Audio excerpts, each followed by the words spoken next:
आज हमें देखना है बैलेंसिंग केमिकल इक्वेशंस, यानी केमिकल इक्वेशन है उसको बैलेंस कैसे किया जाता है वो आज हम सीखने वाले। बैलेंसिंग से पहले हमें number of atoms in a molecule, एक मॉलिक्यूल के अंदर कितने एटम्स होते हैं वो आइडेंटिफाई करते आना चाहिए। जैसे फॉर एग्जांपल देखो, मेरे पास में H2SO4 है। H2SO4 ये जो है इसको हम बोलते हैं सल्फ्यूरिक एसिड। सल्फ्यूरिक एसिड में H2 है, इसका मतलब हाइड्रोजन है। हाइड्रोजन जो है इसके नंबर ऑफ एटम्स कितने हैं, इसके बेस में 2 है, इसका मतलब ये है 2। उसके बाद इसमें सल्फर, ये सल्फर हमें नज़र आ रहा है, इसके बेस में कुछ नहीं, इसका मतलब 1 है, तो सल्फर कितना है, 1 है। उसके बाद ऑक्सीजन है, ऑक्सीजन के देखो नंबर ऑफ एटम्स कितने हैं, इसके बेस में 4, इसका मतलब नंबर ऑफ एटम्स कितने हैं, 4 है। इस तरीके से सल्फ्यूरिक एसिड में हाइड्रोजन है, सल्फर है और ऑक्सीजन है। हाइड्रोजन 2 एटम्स है, सल्फर 1 एटम है और ऑक्सीजन 4 एटम्स है। इस तरीके से सल्फ्यूरिक एसिड ये जो कंपाउंड है इसमें एटम्स और नंबर ऑफ एटम्स हम आइडेंटिफाई कर सकते हैं। अगर हमारे पास में दूसरा कंपाउंड है, से वी हैव MgOH/2, ये जो MgOH/2 है इसको हम बोलते हैं मैग्नीशियम हाइड्रोक्साइड। इसको हम क्या बोलेंगे, मैग्नीशियम हाइड्रोक्साइड। मैं यहाँ पे लिख लेता हूँ, this is magnesium hydroxide. Magnesium hydroxide में सबसे पहला तो हमें मैग्नीशियम नजर आ रहा है, तो हम यहाँ पे लिख देते हैं magnesium. Can you count the number of atoms of magnesium present in magnesium hydroxide? Yes, we can easily count. Magnesium जो है उसके बेस में कितना है, 1 है, इसका मतलब नंबर ऑफ एटम्स कितने हो गए मैग्नीशियम के, 1। अब मुझे ऑक्सीजन के देखने नंबर ऑफ एटम्स। अब ऑक्सीजन का अगर मैं यहाँ पे देखूंगा तो 1 है, लेकिन इसको पूरे ब्रैकेट को बाय 2 है, इसका मतलब ऐसा है कि ऑक्सीजन के नंबर ऑफ एटम्स कितने हैं, 2 है। तो मैंने लिख दिया ऑक्सीजन, इसके नंबर ऑफ एटम्स है 2। Can you identify the number of atoms of hydrogen in magnesium hydroxide? Yes, hydrogen के कितने होने चाहिए, हाइड्रोजन इसके होने चाहिए, इसको भी बाय 2 है, इसका मतलब इसके होने चाहिए 2। इस तरीके से हम number of atoms in a molecule identify कर सकते हैं। अब ये जो सल्फ्यूरिक एसिड है यानी H2SO4, यहाँ पे हमने H2SO4 लिखा, इसके पहले अगर मुझे यहाँ पे 2 दिख रहा है, इसका मतलब ऐसा है कि जो हाइड्रोजन के एटम्स है उसको हमें 2 से मल्टीप्लाई करना है, जो सल्फर के एटम्स है उसको भी हमें 2 से मल्टीप्लाई करना है, जो ऑक्सीजन के एटम्स है उसको भी हमें 2 से मल्टीप्लाई करना है। इसका मतलब इसमें हाइड्रोजन के एटम्स जो थे यहाँ पे थे 2 को मुझे 2 से मल्टीप्लाई करना है, यानी ये हो गया 4। सल्फर के एटम है 1, उसको 2 से मल्टीप्लाई करना है, 1 मल्टीप्लाइड बाई 2, यहाँ पे मैं लिख लेता हूँ 1 multiplied by 2 is equal to 2। यहाँ पे हम लिख सकते हैं 2 multiplied by 2 is equal to 4। यहाँ पे ऑक्सीजन के कितने हैं, ऑक्सीजन के 4 मल्टीप्लाइड बाई 2, तो हमने लिख दिया 4 multiplied by 2 is equal to 8। इस तरीके से हम नंबर ऑफ एटम्स बता सकते हैं। अब MgOH/2 इसके पहले अगर 3 होगा, जैसे यहाँ पे अगर ऐसा होगा MgOH/2, इसके पहले अगर 3 आएगा तो मैं क्या बता सकता हूँ, देखो मैग्नीशियम के नंबर ऑफ एटम्स कितने होने चाहिए, इस यहाँ पे था 1, उसको कितने से मल्टीप्लाई करना है, 3 से, इसका मतलब ये हो गया 3। ऑक्सीजन, इसके नंबर ऑफ एटम्स देखो, ऑक्सीजन के नंबर ऑफ एटम्स है 2, उसको किससे मल्टीप्लाई करना है, 3 से, यानी ये हो गए 6। हाइड्रोजन, इसके नंबर ऑफ एटम्स देखो, हाइड्रोजन के नंबर ऑफ एटम्स है 2, उसको किससे मल्टीप्लाई करना है, 3 से मल्टीप्लाई करना है, यानी ये हो गया 6। इस तरीके से नंबर ऑफ एटम्स हम कैलकुलेट कर सकते हैं। यहाँ पे हमने सल्फ्यूरिक एसिड के नंबर ऑफ एटम्स बताए और मैग्नीशियम हाइड्रोक्साइड इसके नंबर ऑफ एटम्स हमने कैलकुलेट किए। तो इस तरीके से हम number of atoms in a compound calculate कर सकते हैं, जो हमें बैलेंसिंग में जिसकी हमें ज़रूरत है। अभी हमारे पास में एक इक्वेशन है, इसको मुझे बैलेंस करना है। ये जो CH4 है इसका नाम है मीथेन प्लस ऑक्सीजन, यानी ये जो मीथेन गैस है इसको मैंने बर्न किया इन एयर में मैंने इसको बर्न किया तो ऑक्सीजन के साथ में रिएक्ट होगा और इससे क्या तैयार होगा, CO2 यानी कार्बन डाइऑक्साइड प्लस वाटर। इस तरीके से हमारे पास में एक रिएक्शन है केमिकल इक्वेशन है, इसको मुझे क्या करना है, बैलेंस करना है। बैलेंस करना है, सबसे पहले बैलेंस है कि नहीं है वो हम आइडेंटिफाई करेंगे। तो हम सबसे पहला एक टेबल बना लेंगे। यहाँ पे हम लिखेंगे एलिमेंट्स, यानी हमें सबसे पहले जो भी एलिमेंट्स है वो हमें नोट डाउन करने हैं। उसके बाद में एलिमेंट्स नोट डाउन करने के बाद में इनके number of atoms in reactant में या रिएक्टेंट्स में नंबर ऑफ एटम्स कितने हैं वो हमें देखने हैं। उसके बाद में number of atoms in products, जो प्रोडक्ट्स है उसमें नंबर ऑफ एटम्स कितने हैं वो हमें देखने हैं। सबसे पहले देखो एलिमेंट्स कौन कौन से, यहाँ पे हमें कार्बन दिख रहा है तो हमने लिख दिया कार्बन। कार्बन के number of atoms in reactant, देखो रिएक्टेंट साइड, ये जो साइड है इसको हम रिएक्टेंट साइड बोलते हैं, ये जो साइड है इसको हम प्रोडक्ट साइड बोलेंगे। रिएक्टेंट साइड में कार्बन के कितने एटम्स है, ये है 1, इसके बेस में 1 है। उसके बाद में और कार्बन है क्या, नहीं, इसका मतलब ऐसा है कि कार्बन है 1 इन रिएक्टेंट साइड। अब हम जाते हैं प्रोडक्ट साइड में। प्रोडक्ट साइड में देखो कार्बन ये है 1, ये जो 2 है ये ऑक्सीजन को है, कार्बन को नहीं है, इसका मतलब कार्बन है 1 और है क्या कार्बन, नहीं, तो इसका मतलब कार्बन कितना है प्रोडक्ट साइड में, वो है 1। उसके बाद में हम देखेंगे नेक्स्ट एलिमेंट कौन सा है। नेक्स्ट एलिमेंट है हाइड्रोजन, तो हमने यहाँ पे लिख दिया हाइड्रोजन। रिएक्टेंट साइड में हाइड्रोजन हम काउंट करेंगे। हाइड्रोजन हमारे पास में कितने हैं 4, तो हमने यहाँ पे लिख दिया 4। अब हम हाइड्रोजन और देखते हैं क्या रिएक्टेंट साइड में, नहीं है। अब हम प्रोडक्ट साइड में आ गए। प्रोडक्ट साइड में देखो हाइड्रोजन कितने हमारे पास में 2, तो यहाँ पे लिख दिया हमने 2। उसके बाद में है कार्बन हो गया, हाइड्रोजन हो गया। अब नेक्स्ट एलिमेंट है ऑक्सीजन, तो हमने यहाँ पे लिख दिया ऑक्सीजन। ऑक्सीजन देखो रिएक्टेंट साइड में कितना है 2, तो हमने यहाँ पे 2 लिख दिया। अब हमें देखना है प्रोडक्ट साइड में ऑक्सीजन कितना है। यहाँ पे ऑक्सीजन देखो ये है 2, यहाँ पे है 2 प्लस, ये प्लस, और ऑक्सीजन यहाँ पे कितना है 1, 2 + 1 कितना हो गया 3। इस तरीके से ऑक्सीजन जो है वो कितना है 3। अब हमने एक टेबल बना लिया। अब हम देखेंगे number of atoms in reactant side और number of atoms in product side same है क्या। सबसे पहले हमने देखा कार्बन जो है रिएक्टेंट साइड में 1 है, प्रोडक्ट साइड में 1 है, इसका मतलब ये बैलेंस है।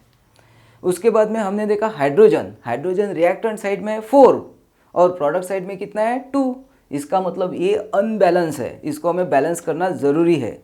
उसके बाद में नेक्स्ट है ऑक्सीजन रिएक्टेंट साइड में 2 और प्रोडक्ट साइड में 3, इसका मतलब ये भी बैलेंस नहीं है, इसको भी हमें बैलेंस करना है।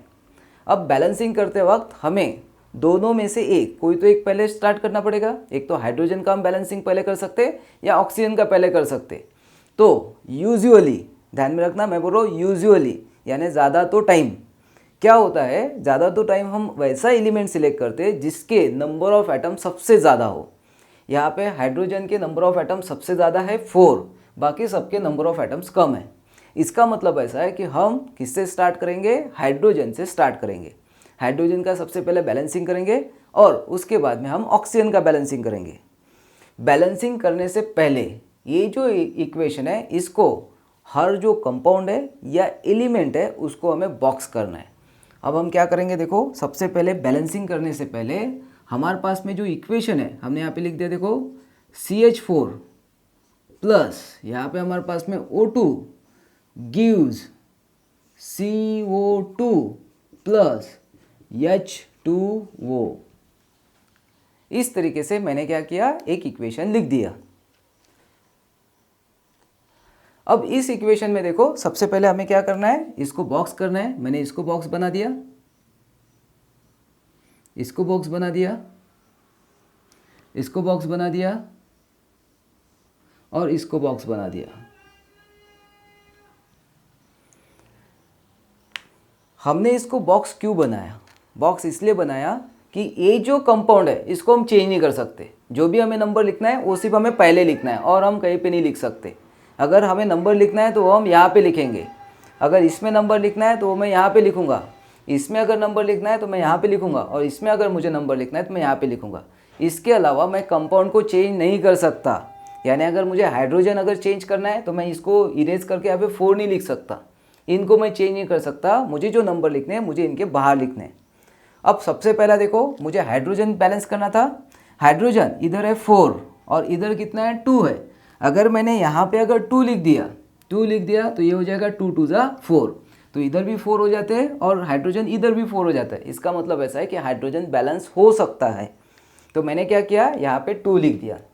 सबसे पहले मैंने बॉक्स बना लिए और उसके बाद मैंने क्या किया, यहाँ पे 2 लिख दिया। यहाँ पे 2 लिखते ही देखो यहाँ पे हाइड्रोजन कितने हो गए, हाइड्रोजन हो गए 4।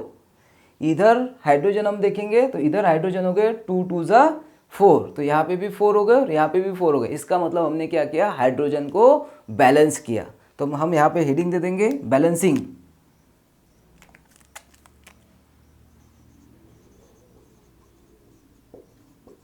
हाइड्रोजन एटम्स, हाइड्रोजन एटम्स को बैलेंस करते वक्त हमने किया। अब हाइड्रोजन जो है वो बैलेंस हो चुका है।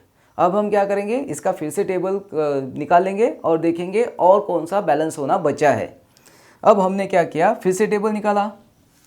हमारे पास में कार्बन है, उसके बाद में यहाँ पे हमने लिख दिया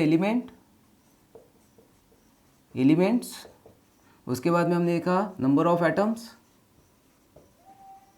इन रिएक्टेंट्स, और यहाँ पे लिखा हमने number of atoms in products. Element देखो, एलिमेंट है carbon, hydrogen, oxygen. Number of atoms in reactant ये है 1 है।